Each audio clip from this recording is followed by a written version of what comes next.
महाराष्ट्र के पालघर जिले में गुरुवार सुबह 3.4 तीव्रता के भूकंप के झटके महसूस किए गए। किसी के हताहत होने या संपत्ति के नुकसान की कोई खबर नहीं है। जानकारी के अनुसार पालघर में सुबह 7 बजे भूकंप दर्ज किया गया।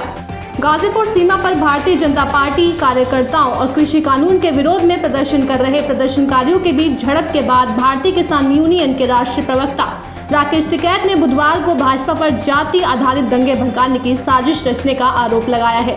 पश्चिम बंगाल में नेता विपक्ष शुभेंदु अधिकारी ने ममता बनर्जी पर निशाना साधा। हेलीकॉप्टर के टेंडर पर शुभेंदु ने ममता बनर्जी पर निशाना साधा है। अधिकारी ने कहा कि खुद को पीएम समझने वाली को पुष्पक विमान की तलाश है। शुभेंदु अधिकारी ने कहा कि सरकारी खर्चे पर दीदी 2024 की तैयारी कर रही हैं। पेट्रोल और डीजल के दामों में पहले ही लगातार बढ़ोतरी हो रही है। अब आज से यानी नया महीना शुरू होते ही कई और चीजों के दाम बढ़ रहे हैं जो खर्चा बढ़ाने वाला है। दूध हो या फिर बैंक का किसी सर्विस का चार्ज, जुलाई में सब महंगा हो रहा है। माइक्रो ब्लॉगिंग साइट ट्विटर पर कई यूजर्स को पेज लोड करने में दिक्कत आ रही है। यूजर्स को ट्विटर ओपन करने पर पेज लोड ना होने की दिक्कत सामने आ रही है। इसको लेकर कई यूजर्स शिकायत कर रहे हैं। हालांकि कुछ फीचर्स को ट्विटर के डाउन होने के बावजूद यूजर्स एक्सेस कर पा रहे हैं। कोरोना से बचने के लिए जिन लोगों को वैक्सीनेट किया गया उनमें हार्ट इन्फ्लेमेशन की समस्या उम्मीद से ज्यादा देखी गई। यूएस मिलिट्री ने मंगलवार को खुद एक स्टडी के आधार पर यह दावा किया है। हालांकि बयान में ये भी कहा गया है कि हार्ट इन्फ्लेमेशन की ये दिक्कत अभी बहुत ही कम लोगों में देखी जा रही है।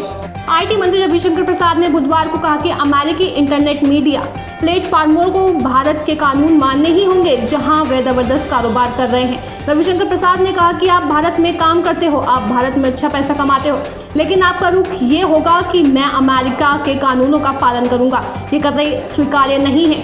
आपको भारत के संविधान और भारतीय कानूनों के प्रति जवाबदेह होना होगा। केंद्रीय कानून मंत्री रविशंकर प्रसाद ने ट्विटर पर निशाना साधते हुए ये बात कही।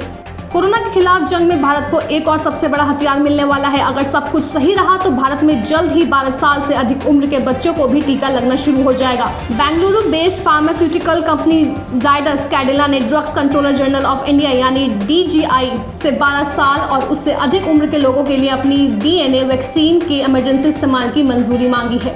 चीन की सत्तारूढ़ कम्युनिस्ट पार्टी ऑफ चाइना ने गुरुवार को तियानमेन चौक पर अपनी 100वीं वर्षगांठ मनाई। चीन के राष्ट्रपति और communist party of China CPC के प्रमुख शी जिनपिंग इस समारोह में मायो सूट पहने नजर आए। इस दौरान चीनी राष्ट्रपति शी जिनपिंग ने कहा कि चीन को परेशान करने और धमकाने का समय बीत चुका है।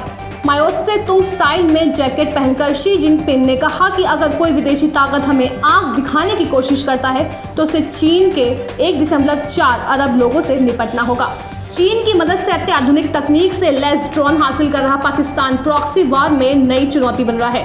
सुरक्षा एजेंसियों को इस बात की पुख्ता जानकारी है कि पाकिस्तान को चीन और तुर्की से नई तकनीकी वाले ड्रोन मिल रहे हैं जो रात और दिन दोनों वक्त कार्रवाई में सक्षम है। साथ ही उनको रडार के जरिए पकड़ना भी आसान नहीं है। सूत्रों का कहना है कि जम्मू की घटना एक तरह से आंख खोलने वाली है, क्योंकि ड्रोन के जरिए हथियार भेजने की घटनाओं के बाद ड्रोन हमले की शुरुआत हो चुकी।